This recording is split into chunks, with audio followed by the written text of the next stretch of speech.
Hi, hello everyone. Welcome and thank you for spending your precious time with me. I think to say that I was a little distracted this weekend is an understatement.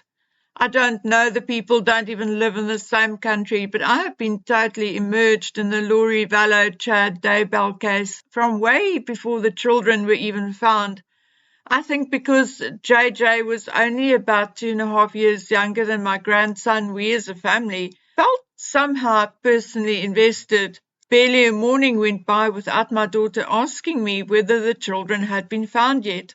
I also think that on the surface it was puzzling to us that normal-looking people with no drug or alcohol problems, a widow and widower who found each other, could have done something gross to those children.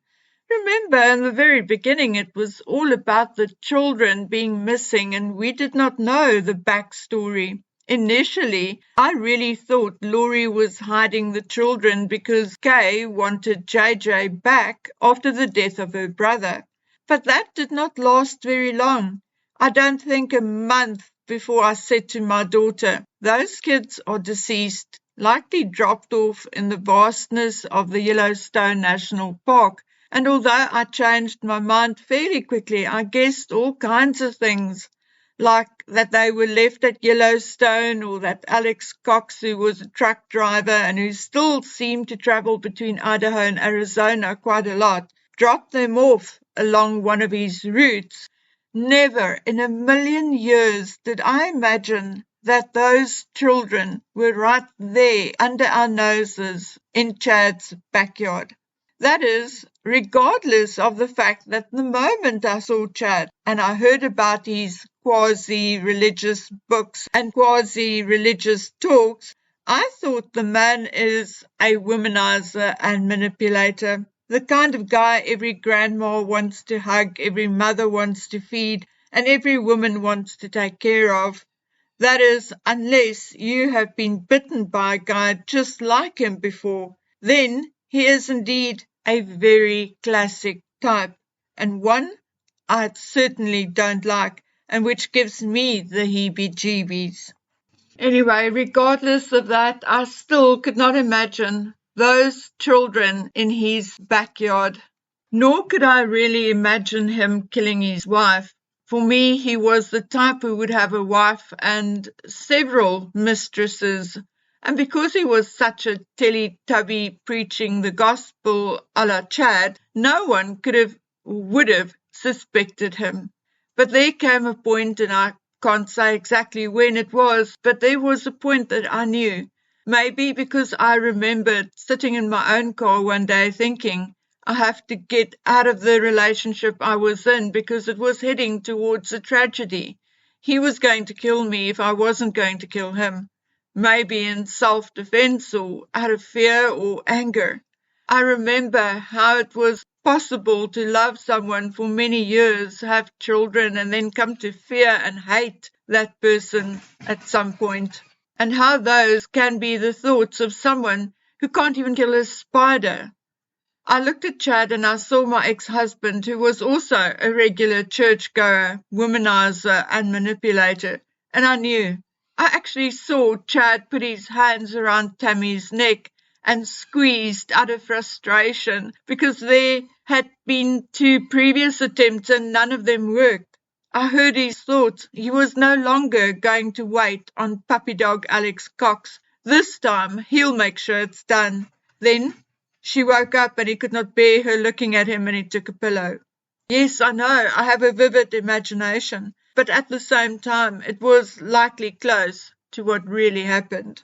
And now, Chad Daybell, after nearly 5 years of blood, sweat and many, many tears, sat emotionless in court while the final verdict is given to him.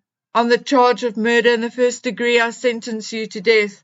On the charge of conspiracy to commit murder, I sentence you to death. All in all, Chad Daybell had to hear the same basic sentence 6 times.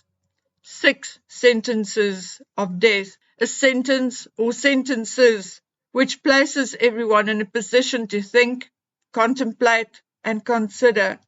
That is, if you are a normal thinking human being, that is.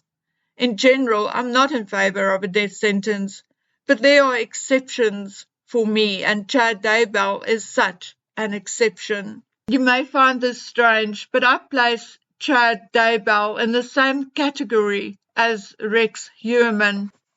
Both these men are predators. The only difference was their hunting grounds. Rex Heuermann hunted among sex workers, a high-risk profession, women who knew they were taking risks, who knew they were putting their lives on the line every time they meet up with a stranger. But Chad Daybell did his hunting in places where women thought they were safe, in church halls, etc., where he spoke about his beliefs. A real modern-day prophet, a big teddy bear of a man with a wife and 5 children. Why would anyone not trust him? Why would anyone not feel safe with him? Because now we know that he is, in reality, a groomer, a manipulator, and a darn good one. Look, I'm not saying Laurie was his victim or a victim at all, but I am as convinced as I can be that there was a pre-existing condition, a weakness, a crack in Laurie's psyche, which was triggered and opened up by Chad Daybell's grooming and manipulation. Laurie was a bit of an opportunist and a woman who was not afraid to use her femininity to get what she wanted. But somehow, some way, Chad Daybell recognized Laurie for whatever she was at the time. And he presented himself as this romantic author, a visionary, a savior, and a prophet. He abused and used Laurie's already slightly wonky religious beliefs. But more than that, he was going to save her and save another 144,000 other good people. He was going to protect these people from every dark soul, protect them, save them, and Laurie was going to be his queen and help him save those souls. And Laurie, who always wanted to be the queen, the winner, the most beautiful, the most revered, she tried, taking part in beauty contests, etc. And here was this man giving her what she always craved. So eventually he was so powerful in Laurie's mind that if Chad, the savior, the prophet, deemed someone dark, that person was indeed dark. Yes, Chad Daybell was judge, jury, and Chad was also ultimately executioner, even if he did not, in each case, execute his victims with his own hands. He was the overseer, the instigator, the one who made sure that his instructions were carried out. And that is why there could not be a different outcome to this case. Chad is indeed a danger to society. Even if he never ever kills a human being physically ever again, Chad Daybell has the power to kill a person's soul. I tell you, if Chad Daybell was to ever be set free, I'm willing to bet that very soon he will be living with yet another woman, one whom he managed to convince that he was the victim, used by an evil woman called Laurie. I'm even sure that he would be able to convince her that he was unfairly convicted.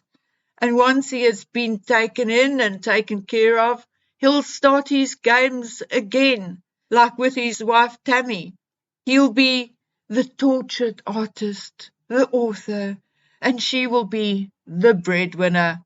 Teletubby will be sitting comfortable while a woman loses her soul in trying to keep Chad in the manner he was accustomed to. And I don't mean in jail, oh no. He's the type to compare everything the next woman does to what his mommy and his saintly first wife did. And of course, nothing will ever be good enough or measure up. Yes, he may not physically kill someone again, but he will kill souls, kill and destroy people with his BS and hangdog expression, again and again and again. In my opinion, Chad Daybell is exactly where he belongs, In my opinion, he's a dangerous human being, emotionless and cold, using people to satisfy his own needs.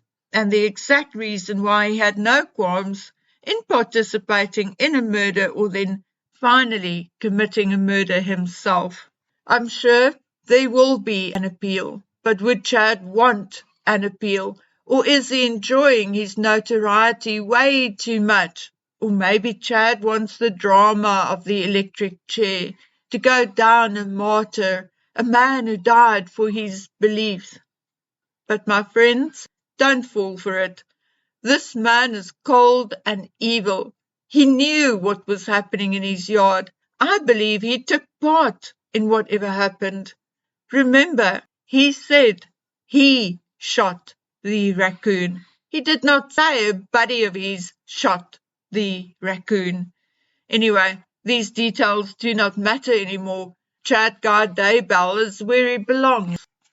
Whether he will ever be put to death or not, he's not getting out of there anytime soon, if ever.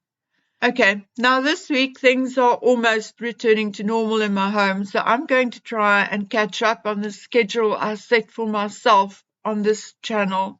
Let's see, maybe I shall finally do it. So please take good care of yourselves, your children, your pets, and each other. Bye.